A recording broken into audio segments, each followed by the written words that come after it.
Hello and welcome to week 1 of the Bush League playoffs. I am your host, CatPeach tonight. Welcome, thanks for hanging out in the chat. We are just getting lobby finished up and the game set up, so we will be starting very, very soon. Sorry for the delay. If you are new, Bush League is a fun little league started by a combination of folks. So Gank Bush Squad, the podcast, Trolls GG, who do the Nexus Trolls podcast, and Nexus Commentaries, all got together, started this 4-person league, and yeah, we're in week 1 of the playoffs. We're going to have our 1st seed and our 4th seed playing off tonight.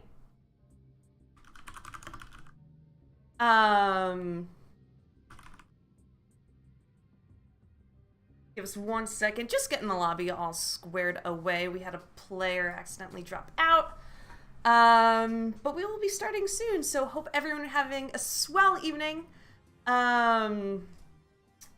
Getting caught up before, I suppose, we get started into our games. TowerBarron² and Team 4 are our opponents tonight. Map bans. So Battlefield of Eternity was banned out by TowerBarron². Team 4 banning out Brax's Holdout. And for our first match, whenever it is prepared, we will get started over on Dragonshire, which is a very interesting map to start off with for sure. Number 1, Bacon Hots, Fringe Average, thank you both for cheering with the bits. It is so appreciated to feel the love here. Alright, so our players rejoin. Let's just make sure our other team is prepared to start. Let's talk about a little bit of the standings while we're ready. Actually, we are ready to get started right about now. So no more waiting. Let's get into this draft. Game number 1. As I was mentioning before, the standings are a little bit interesting coming into the first week of playoffs. Like I stated before, TowerBarron² coming in at the number 1 seed. They're coming in actually at 7 wins, 2 losses in this series. Team 4 has a little bit of an uphill battle starting here today. They're coming in with 1 win and 8 losses. That 1 win, however, being extremely recent. So you never know what happens. There can be a major playoff in the upsets. I've seen crazier things happen. So we'll have to see how both teams have prepared. And yeah, it should be good. And just a note for the chat, we are running on a 60-second delay, I believe, just to make sure the teams aren't being too cheeky, hanging out here, getting information. Let's see here. So, bans. Dragonshire's Middle Map Bush League. Good to know. Very good to know. I am very new here to the Bush League myself, so please forgive me if there's some information I'm definitely probably lacking. But we're going to start off with, what do we have here? We had Medivh and Lunara banned on these maps, or on this first match. Sonya being picked up over on the side of Team 4. In response, we are going to start off with Johanna and a bit of Junkrat to start our evening. Just taking some notes here. Sonya, solo lane, makes sense. She's got the self-sustain, she's got that clear. She's going to be focusing either probably that top or bottom lane, perhaps mid. Depends on how Team 4 is feeling today. Junkrat, amazing poke. Able to stop on all them Dragonshire captures if Team 4 happens to get both shrines. In unison, Li Ming and Brightwing coming out over from Team 4.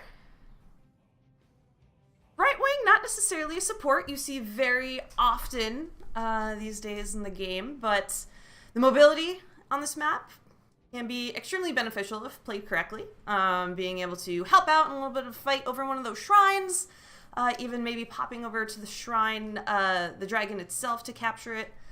We're going to have to see if those heals can keep up with the amount of damage that TowerBarron² might end up drafting. Especially picking Brightwing so early, kind of like midway through this draft, is a very interesting call.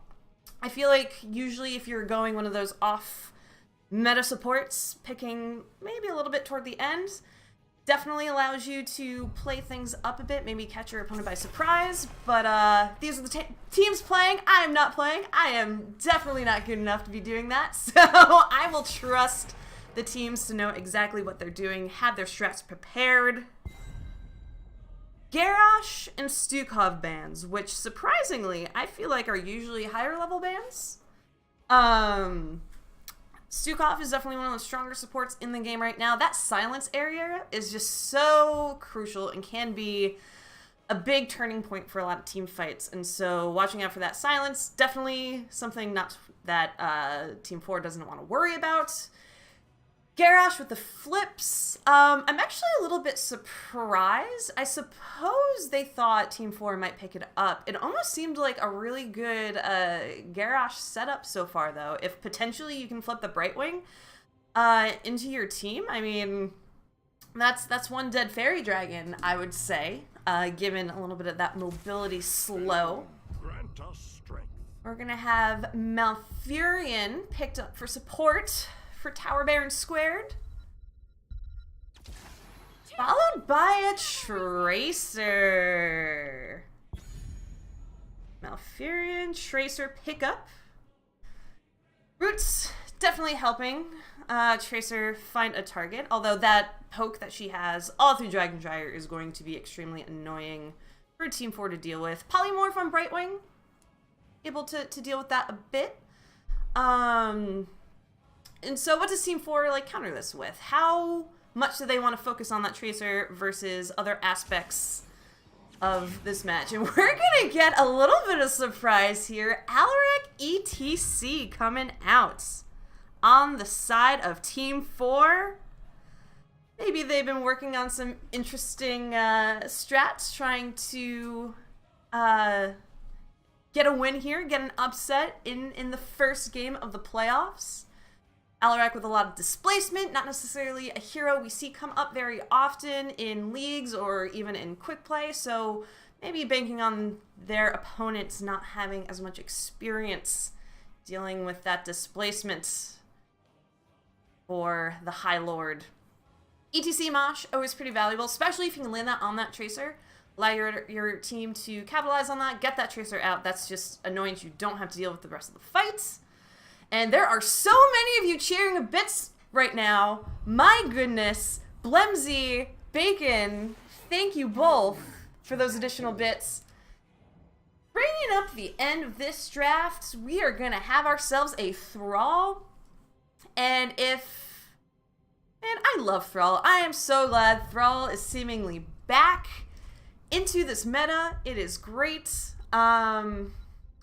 We were talking about the roots earlier with Malfurion to give Tracer a very easy target. Thrall also playing off the same thing. Very easy to, what am I trying to say, land, those pulse bombs if you need a little bit more confidence that you're going to land them. Junkrat even, depending on, ultimates, you have Riptire to be able to capitalize on both of those roots. And that can be a little bit devastating. Also, his rocket ride as well. Looking over now at Team 4. And Heroes, prepare for combat. what they are really trying to get into here, which I suppose we'll see in just a moment as we get started here on game numero uno. Let's get into these teams. On the red team, Team 4 coming up from behind. Daz will be on Li Ming, Liquid on ETC, Ender Wiggin on Sonya, Dorsch on Brightwing, and Schizophrenic on the Alarak. And coming in on the blue, TowerBarron². We're going to have Fringe of Average on Malfurion, Zunicorn on Thrall, Sand on Johanna, Yelly on Junkrat, and Grizzly coming in on Tracer. Team starting things up here in the mid lane. Just feeling each other out, seeing if we can perhaps get quick pick here or there. On the top lane, Sonya, Ender, Wigan, and Zunicorn, both trying to get that immediate soak. Teams rotating here. Toward the bottom lane, Sand taking a little bit of damage. But we know Johanna is not that easy to kill. They're gonna make it out just okay. Liquid going in with the power slide. A little bit of shielding coming out from Brightwing. Both teams simply soaking, making these really fast rotations between the bottom and the mid. While Thrall and Sonya continue. Zunicorn getting Ender Winging a bit to half health with that whirlwind healing.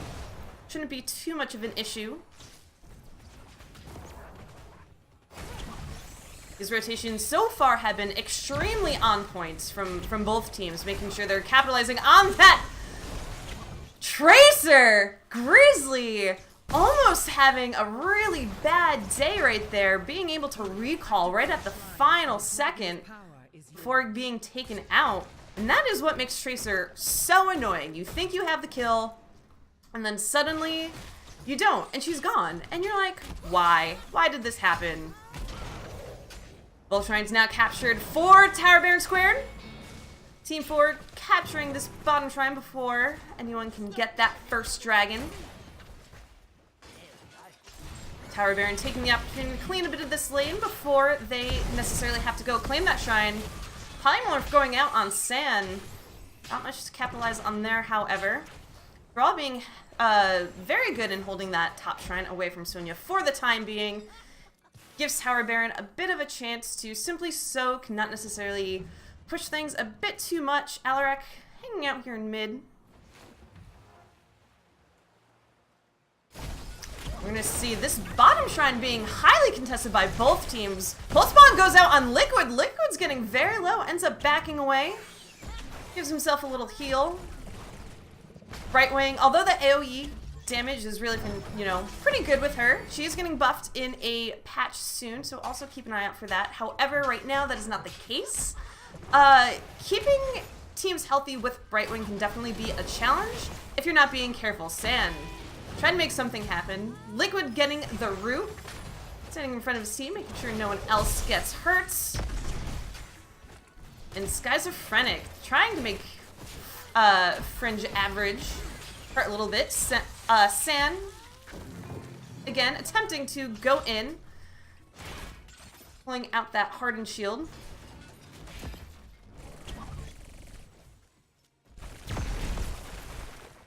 Both these teams just trying to do their best not to let the other get too far ahead in experience. We've seen some back and forth in who's been soaking in the mid lane. Members of both teams, we've seen Alarak there, we've seen Tracer, we've seen Li Ming now, making sure that mid lane stays as even as possible. Malfurion now showing up in the mid lane. Can Team 4 make something happen here at bottom while that support is elsewhere on the map? It is not to be, as Fringe Average ends up returning to the team. Li Ming going back to mid, do a little bit of clear. Silence going out on Grizzly. Grizzly looking really low, but not gonna deter it too much. Schizophrenic taking that pulse bomb. Ends up getting blinded by Sand, being able to get away with just a bit of health left. No one there to help Grizzly secure that kill. Schizophrenic now looking a little bit of trouble after Johanna with the pull in, and that is going to be first blood of the game going to TowerBarron². Dorsch also looking not too great. Brightwing goes down at the same time. Liquid has to back away, and this shrine goes over to TowerBarron². Li Ming in the mid, now going to have to focus on making sure she can poke anyone trying to get that dragon. Sonya in top, still getting incredibly beat up by that Thrall. Now most of the team of TowerBarron coming here in mid. Yelly summoning that dragon, and that is dragon number 1 going over to TowerBarron². They already have a 1-level lead here. And so they're going to see how much they can get out of this push. If played well, Team 4 perhaps can stop them with only losing this front gate, depending on aggression, depending on whether or not that Sonya wants to rotate down. Dragon Knight's already at half health as well. Both towers now being down. Liquid with the power slide in, trying to get a stun, ends up getting kicked away by the dragon. Now with the gate down, Dragon Knight gonna finish up that wall. Team 4 should be able to keep their fort here, but they also have to worry about the experience gap right now, with 10 now approaching over for TowerBarron². Could be a bit dicey to push anything too far. Dragon Knight so close to done, and there we go. Yelly finally out. Pulse Bomb ended up landing at Schizophrenic, and ends up going down. Liquid trying to bump and slide San away from Dorsch. Ends up getting around, and they're going to see what they can do to defend this fort here. TowerBarron² now looking like they want to possibly take advantage of the situation and get the siege camp, but they found a Brightwing a little bit out of position, alone by herself.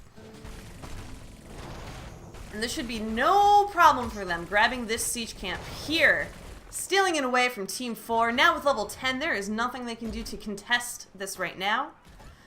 Brightwing made her way up to the top to help out Enderwigan, but Zunicorn pushing this lane like nobody's business all the way through. Hasn't left there all game. Like a true solo laner. Now coming through the min. We're simply coming around the back, seeing if Zunicorn can possibly get Dorsch while the Sonya was down, but Brightwing's just gonna float herself away. And now Team 4 really focusing on cleaning up as much as possible. Zunicorn ends up getting caught out of position. Earthquake does come out. Sonya trying to get the damage out, but Zunicorn with that E able to get that little bit of a speed boost, ends up running away. Good gank attempt by Team 4. They understand what needs to happen for them to catch up, and that gank would have done so much for them. But for now, they are at level 10 now, coming into the next shrine phase. So at least they're on equal footing. There's nothing that hurts more than having a shrine phase come up and not being able to contest any of the shrines because you know you're heroic down. We got some interesting choices. Wave of Force coming out from Li Ming. It looks like Sonya holding on to her choice for the time being. Emerald Wind coming out from Brightwing. TowerBarron² trying to push this fort as hard as they can. They do still have these siege giants that they grabbed a bit earlier from their side. Liquid going in, but also extremely low on mana, as well as Daz. I'm not sure how long they want to stick around here, or perhaps allow team members to go get mana and instead contest over by the Dragon Knight itself. But instead, ooh, Twilight Dream goes out! The bomb from Junkrat separates the entirety of Team 4. Liquid going around the back, looking extremely low. Pulse bomb down on Daz. Earthquake goes out, or Mosh Pit from Liquid, but no one is there. Ends up going out as well, and that's 3 members down from Team 4. TowerBarron looking to grab the Dragon Knight, take down a bottom fort. Also hitting level 13.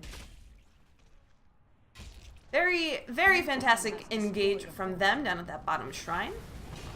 The concussion mine from Junkrat and able to separate everyone on Team 4 was so crucial. Having everyone split on their own, no tank to defend. ETC was launched so far away that there was no chance of him making it back to the rest of the team in order to do any type of defense. So whether or not that was a panic concussion mine, as tends to happen, or extraordinarily calculated, I'm just sure TowerBarron² will say entirely calculated. They meant for all of that to happen. All those individuals to land exactly where they landed. TowerBarron² trying to see how far they can push in this mid lane. Deciding not worth it for right now. Going to start pressuring the bottom a little bit. Two members of TowerBarron² Preparing for a potential gank. ETC with the bump to check that. Excellent use over by Liquid. Dragon Knight is now expired. Not too much terribly gained for TowerBarron². Excellent defense by Team 4. Siege Camp now being taken on the side of Team 4's base. And without level 13 talents, this is a bit risky for Team 4 to jump right in. Brightwing going to come, although it looks like the party is now disbanded, but help tap everyone up on health. And TowerBarron now, knowing they only have so much time left while they still have this talent lead, grabbing as many camps as they can. Liquid going in, Roots coming out from Malfurion, Riptire's coming out from Yelly. Isn't going to catch anyone, gets bumped by Liquid, going after Daz, who still has enough health to get away. Gonna see how far along Daz actually wants to stay. Leap coming out from Sonya, Twilight Dream and Earthquake being thrown at the same time. Displacement coming out from Junkrat. Ender Wiggin swirling around but hitting no targets. Brightwing ends up going down. Tracer is chasing Liquid, chasing the cow. Ender Wiggin barely getting out with help, and this Merc camp is now pushing into this gate right before the keep. And what a great number of picks for TowerBarron² to be able to pick up in that fight. Again, not too much that Team 4 can do right now. Ooh, the mosh pit does come out, but ETC ends up dying in the process. So being flung out of there, attempted to defend that long enough for his teammates to help backing up, maybe get a pick of their own. Team 4 backed all the way up to their core by San. Half health here on this keep. Zunicorn just going all out on it, trying to get it down before they have to go respond to these shrine phases. And TowerBarron, first keep of the game. 12.5 minutes in, level 16's already picked up. Is there anything that can stop them at this point? Is really the question that Team 4 is thinking about. See, most ETC and Li Ming rotating to this top lane. Rather than fight over by the dragon itself, seeing if they can at least capture a shrine on their own, really hold down that lane, which will allow them to soak that lane as well. See, potentially if they can get a bit of Taz running right into Zunicorn. Surprise there, mateys. Combo misses from Schizophrenic. And Zunicorn with the beast step right in front of their fort. Feels rough. Members of TowerBarron² pushing this gate here, prepping it for the next dragon phase. Having this gate and even potentially this now top gate as well down is great preparation. Zunicorn running the opposite way. Not going to get hit by the fort, but attempting to make an escape, get rejoined by the rest of their team. And we're going to have a brawl now happening. Riptire's first to come out. The combo does come out from Alarak, but that Riptire essentially is its own engagement tool. Members of Team 4 scattering away. Daz and Dorsch taking so much of that damage. TowerBarron² still pushing a little bit, trying to keep a little bit out of sight. Grabbing yet again that siege camp away from Team 4. And Team 4 is just scrambling, trying to catch up during this entire game. Whether it be from map pressure, from trying to capture shrines that have already been captured and take them away before anyone can get the dragon for TowerBarron². It's been a bit of a rough situation. Dorsch coming up, trying to see what they can do about this shrine themselves. Ends up getting the polymorph out on Zunicorn. But it is not enough, and we see both teams converging here in mid. Liquid going in, trying to make some distance between the dragon capture and TowerBarron². Blessed Shield coming out. Daz now making the retreat. Tracer doing a number on Schizophrenic in the back. Liquid comes out, gets the mosh, but it immediately gets canceled by the Twilight Dream. Zunicorn trying to capture the dragon, and Liquid is too late. Thrall ends up getting the dragon.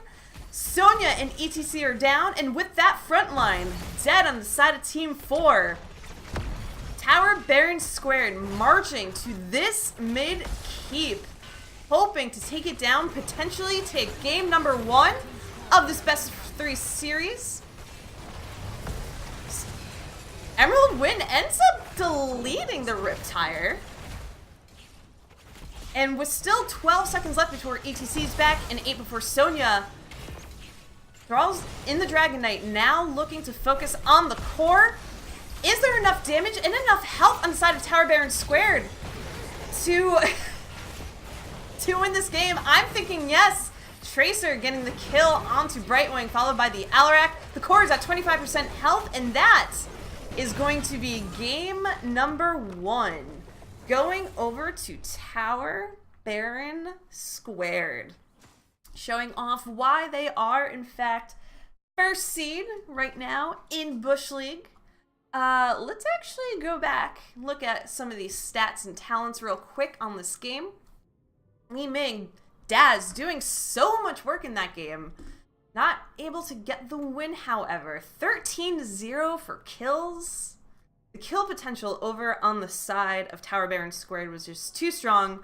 Being able to have that Thrall root down, the damage output coming out of Grizzly on the Tracer. It's pretty significant. Let you all glance at that as I get ready for the next game in the series, which is going to be picked by Team 4.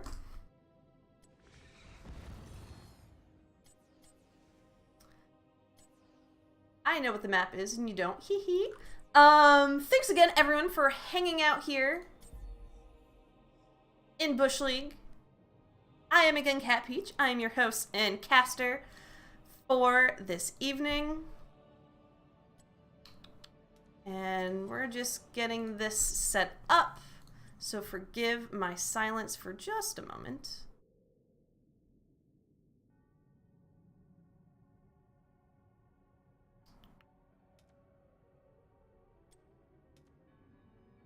Get these teams in here. So yeah, Dragonshire, definitely one of those where once you start to snowball, gets a little tough to come back, especially with those late game dragons.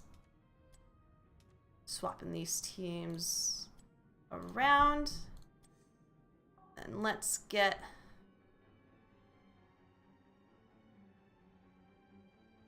team number 2 in this match.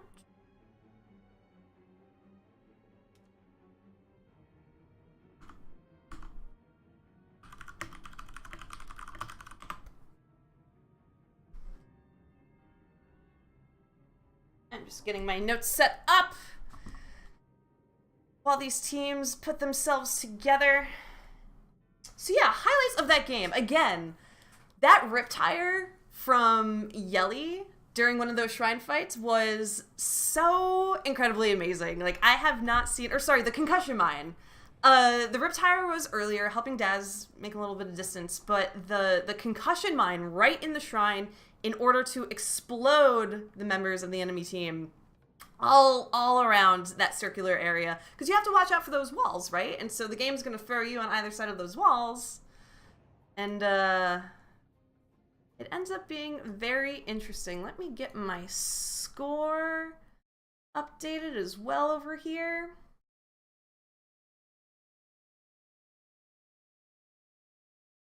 And yeah, what else can we talk about? The Alarak combinations, not always landing. But there was some potential, right? Let's not hold on any longer with me attempting to multitask too much at the same time. We are going to game number 2, Towers of Doom. Coming out here, game number 2 for Bush League. And I can't keep up with the follows or the bit cheers going on from you all. Thank you so much.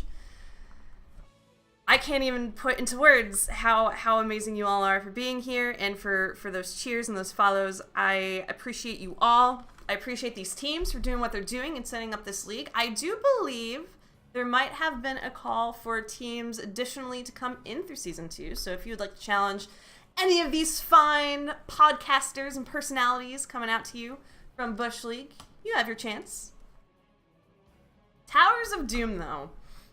It's a lot of casters will tell you it's mostly our favorite map to cast. The comeback potential is so immense, and it just makes for a really exciting game. The fact that you can come back. I casted a game earlier that was 27 core health to 1, and it ended up coming down to 1-to-1 health, and it was so intense. So you have that opportunity here to really drag out the games into the late phase, make a really fantastic comeback. So let's see how exciting games get for ourselves. Chromie and Medivh being banned. Chromie seems to be the wart hero of the Nexus right now. There's always got to be one, right? TowerBarron² deciding they don't want to deal with that Chromie. Medivh ban coming out yet again from the side of Team 4. Just a hero they really don't want to play against. So what now for first pick? TowerBarron². End up pulling out the Kael'thas very early on. Pulling out the Mage Boy. We got some salami coming up in here. Mage spells, great for poking on the altar captures on this map. Kael'thas, mages in general, seemingly have made quite the comeback. And seeing Kael'thas first pick over here is very, very interesting. I have the same mindset with that early Brightwing pick from the last game. Picking someone who can be punished so easily if you pick too early and can't really draft around to protect them is a bit of a dangerous strategy, right? But TowerBarron² coming off that win decides it's something they can deal with that. It's fine. They're #1 seed. They're going to get their Kael'thas. Team 4 picking up Lunara, who was banned in the last game, and taking away that Thrall that we saw TowerBarron² play the last game. Thrall, again, really strong on this map, so definitely makes sense to pick him up as soon as possible. We're going to see Johanna again coming in for TowerBarron². And are we going to see the Malfurion pick yet again? I would think yes. Potentially. It worked really well last time, but perhaps there are some different aspects to their composition that they're going into this time where it doesn't make as much sense. So, 15 seconds. They are thinking about this really hard.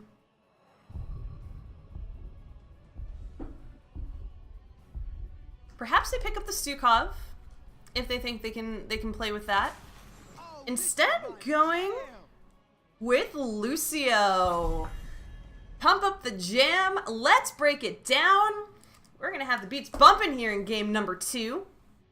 Lucio, that speed boost, if you can coordinate it really well with the rest of your team, having that speed boost to quickly rotate between lanes on this map, and this isn't like the biggest map in the game by any means, but having that additional speed boost to get to those altars faster, to get to your camps, to get to your enemies' camps before they're able to, helps slowly over time with that macro pressure. So Team 4 is going to have to keep that Lucio in check and try to keep as many eyes on him as possible to make sure that TowerBarron² isn't getting that advantage of that speed, of those rotations. Now, what would they been in response against Lucio, Johanna, Kael'thas? They end up banning Leoric, who is definitely pretty strong in the solo lane here.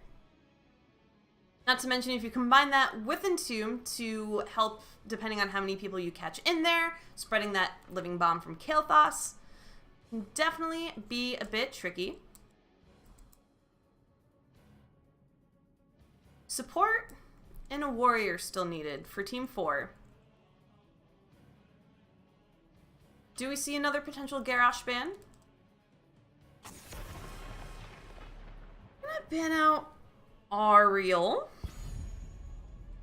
Not something I was necessarily thinking about whatsoever, if I'm being honest. I don't think... When I think Ariel, I think Cho'Gall. When I look at this team, I don't see Cho'Gall.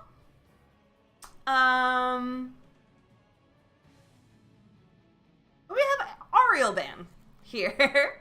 Coming out from TowerBarron². Some folks right now are arguing that Ariel is like a sleeper support. And I have yet to see it. But if you see it, if you've ran it, props to you. I have a hard time believing in the Angel myself. Team 4. I would like to see them pick up that necessary support. Instead, they're going to go with the Diablo, with Li Ming, again.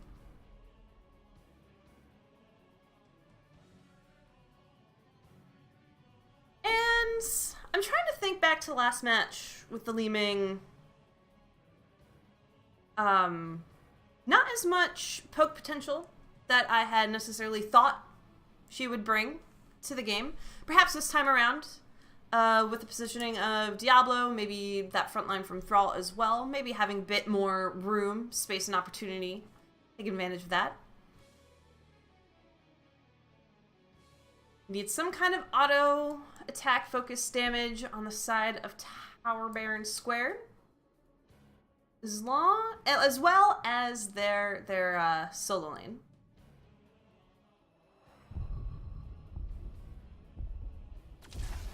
My hatred is Solo lane Illidan. Zarya, ready for On top of a Zarya, shields for the Illidan, dives right in, sorry. Interesting composition. Shields for herself. She can also, depending on... Ooh, okay, so Illidan going in for the dive, likely on Lunara, who doesn't have as much escape. Li Ming does eventually get that blink, so... She has that blink. We're getting the Bright Wing again from Team 4. Which is interesting. Yeah, so Zarya shields... Alright, friends. Let's talk about this. I am totally a fan of the what's it called? You have your dive protected by Zarya, end up turning Zarya more or less into a heavy damage dealer with getting that energy with honestly, if you want to put her in the front taking up feel the heat, making her do more damage to upfront heroes, that would really only end up doing damage on Diablo and Thrall, but it could be enough.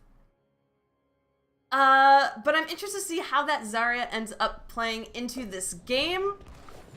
And it is time for us to find out just that. In game number 2, Team 4, hoping to pull out a win and tie the series up. We're going to have Dorsch again on Brightwing, Ender Wiggin on Thrall, Schizophrenic on Li Ming, Daz on Lunara, and Liquid on Diablo. And in the blue, up 1 in this best of 3 series on TowerBarron². We're going to have San on that Johanna, Super Dive over on Kael'thas, 3, 2. Fringe Average over on Lucio, Zunicorn on Illidan, Grizzly on the Zarya. And we're already seeing the 3 of these members moving through this bot lane while the rest of Team 4 coming up through the mid. Interesting decision here. Feeling maybe we can't win out on the death ball just yet, so let's get some experience while we still can. Super Dive. Hanging out here, keeping an eye on things. And we see this 3-man push already going in for this tower from TowerBarron. Liquid ends up going in on Grizzly, ends up getting pushed away from the Lucio boops. And we're gonna have to see how much they end up keeping up on those rotations. Zunicorn going in on Illidan. Or, sorry, I combined Diablo and Liquid and somehow that turned into Illidan. super dive getting harassed here by Daz. That poison damage, very tough to deal with. Daz also going to back away. The two of these are a fairly even matchup that can get really tricky really fast. Liquid getting a bit low, ends up going behind the gate. Orb coming out from Li Ming, not connecting with the target just yet. Surprisingly, we have San up here on Johanna, matching that solo push of Ender Wiggin. Well, as we know from last game, super strong solo lane, has a sustain, has that damage. And in terms of talents here, let's see, Thrall taking Echo of the Elements, so helping with that damage after going through those waves. Going in on Zunicorn, who's going to slide away. Ends up getting the flip right after. Daz looking incredibly low, ends up getting jumped by Zunicorn, and ends up being the first blood of the game. And I am being told it is Super Dave. I apologize for mispronouncing the Dave, the dive, the two vowels next to each other. I don't blame myself, but it's okay. Super Dave, I apologize. Polymorph going out on Zunicorn. And this wave clear going exceptionally well for TowerBarron². With one zapper left, going to be taken out. Now coming into the shrine, we have a little bit of a repeat of what happened last match. TowerBarron² up one level on Team 4. 3 altars now spawning. It looks like both teams focusing a lot of effort here on the bottom.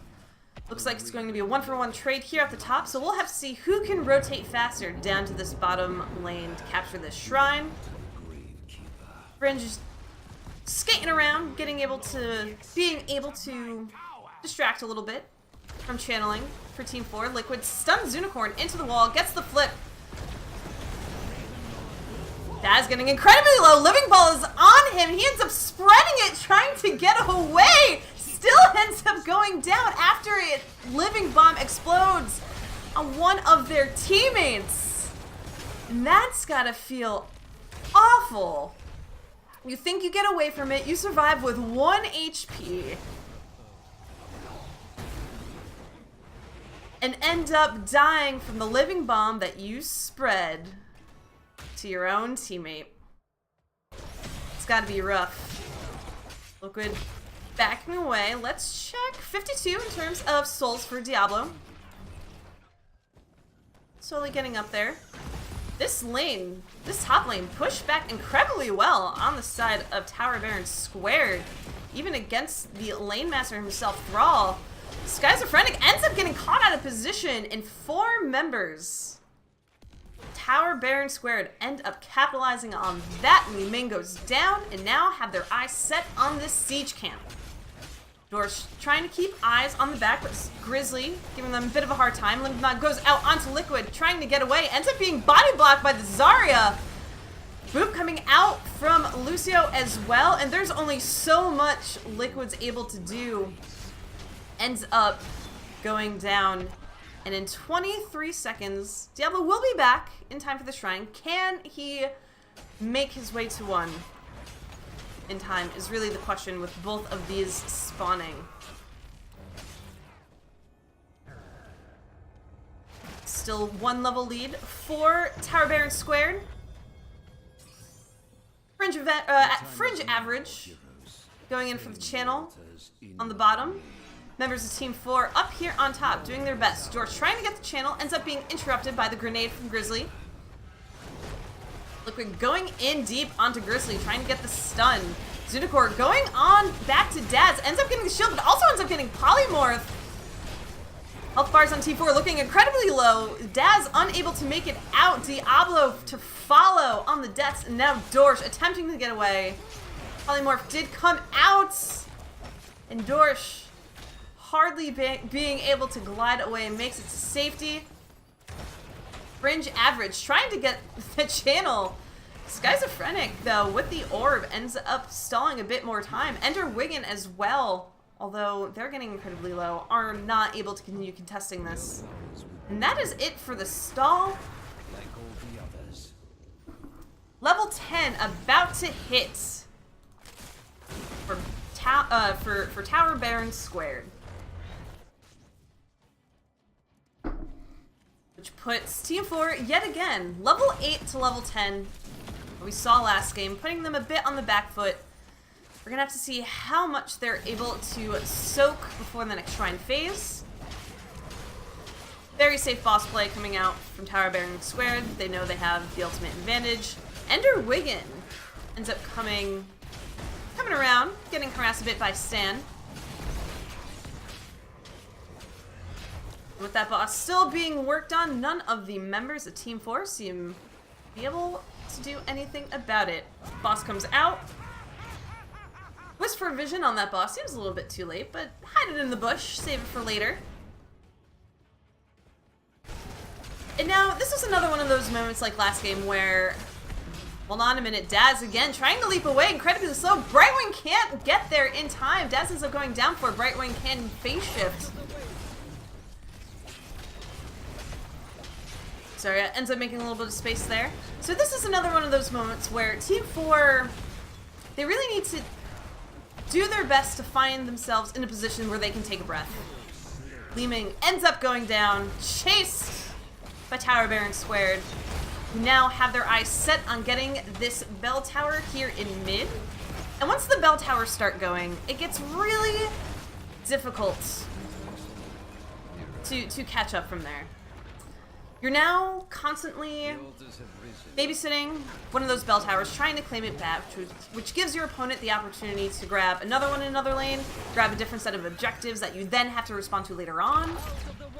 And this could be a messy situation for Team 4 right now. They are doing their best to poke the shrine. It is not enough. Super Dave ends up with the channel. TowerBarron² immediately retreating, grabbing the shrine of their own. While Team 4 attempts to take down this bell tower as soon as possible. Still not getting it down before the channel.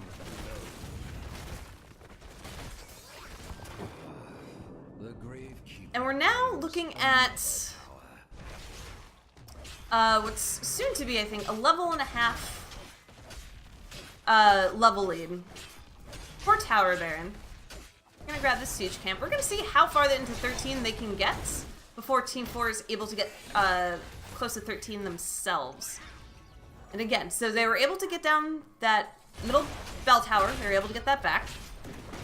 But we're gonna have to see if they can make something happen in a team fight. We see them positioning here in bottom. Brightwing going top, being able to hopefully phase shift here in time. Phoenix does end up coming out to make some distance. Graviton ends up trying to come out to push the members of Team 4 back into the Phoenix. Not entirely working, but this gate does end up going down thanks to that Zapper camp grabbed by TowerBarron² right before this fight. Brightwing hang out on top, trying to get as much experience as possible to get them closer to level 13. Unicorn hiding in a bush, trying to find an opportunity to take Team 4 by surprise. Ends up coming down, guts onto Liquid. Close but no cigar. Sun health ends up getting healed up by that Lucio, that amp it up. Quest now complete for Zarya. And this fight is still going. Brightwing still pushing in the top. Flipping bot over on Enderwing, not going to spread it, thankfully. And with one shrine here, Brightwing ends up coming down. Stein looking incredibly low. Expulsion Zone ends up coming out again along with the Phoenix. Health bar is looking extremely low for Team 4. Unicorn cleaning up house. Kills on both Thrall and Li Ming. Liquid looking incredibly low as well. Daz hardly able to leap out of there. Before capturing the shrine, TowerBarron² looking to grab this bell tower. 4 members down. Souls used for Diablo, who's up immediately. But being the only player on the field, Liquid doesn't have much of a chance to contest this shrine. The lanes are pushed out a bit in favor of Team 4 at this point. So if they can possibly continue pushing those out in a safe manner. Perhaps they can start making up this half level that they still need. So they're being held up here by TowerBarron² at their own core gates.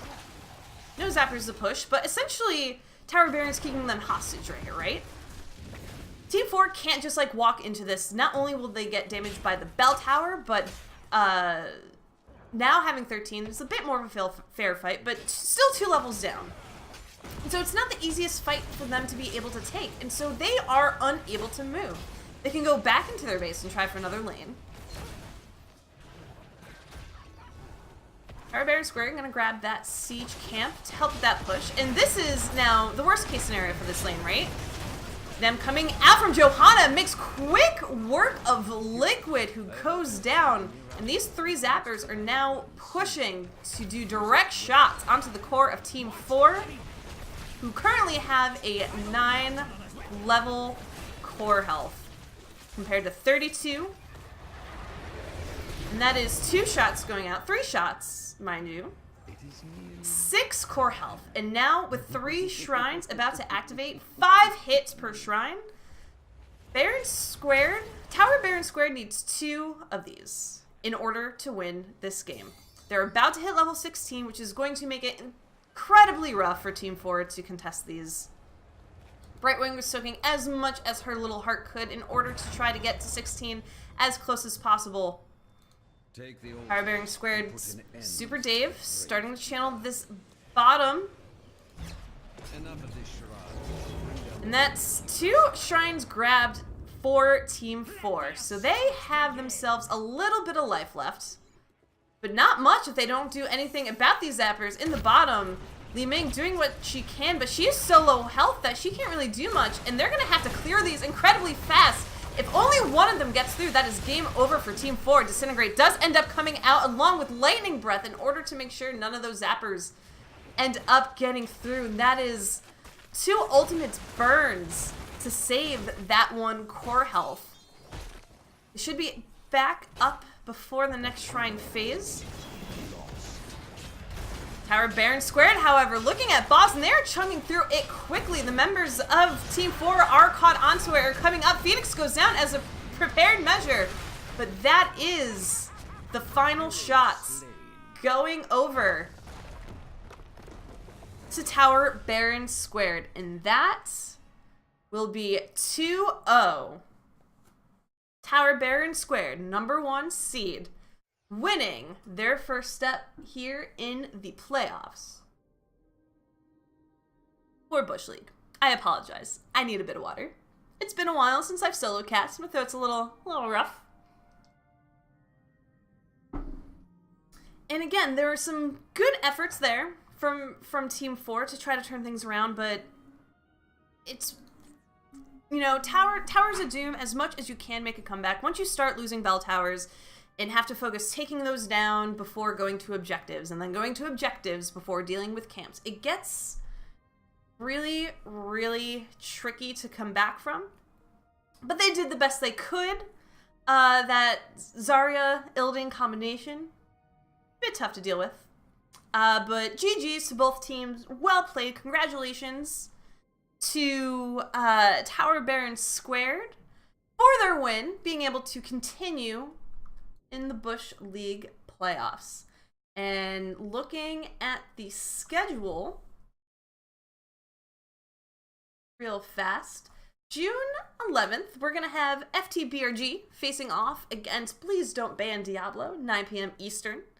So definitely keep an eye out for that game.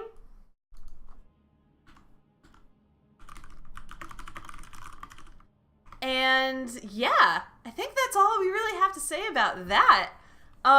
Again, congratulations. Good games on both sides. Team 4 fighting as hard as they could to keep up here. But that is going to be all for me for tonight. I want to thank Bush League, the members of Bush League, for calling me to cast.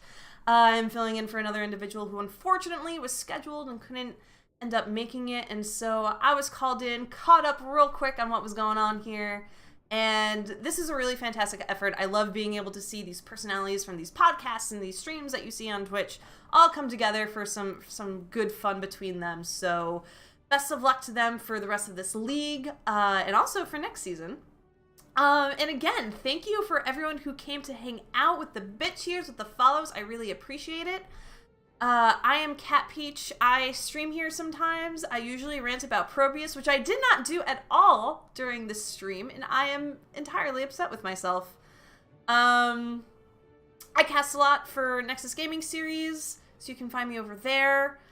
And yeah, follow me here. I'm also CatPeachGG over on Twitter, so if you want to follow me there. I work over for Heroes Hype. I did a bit of an interview extravaganza over for Heroes of the Dorm, so feel free to go check out that video at heroeshype.com. And otherwise, this has been fun. Thank you again for coming out. I hope to do this again soon for Bush League, possibly, next season. And for the rest of you all, have a really swell night, and thank you again for hanging out. Take care.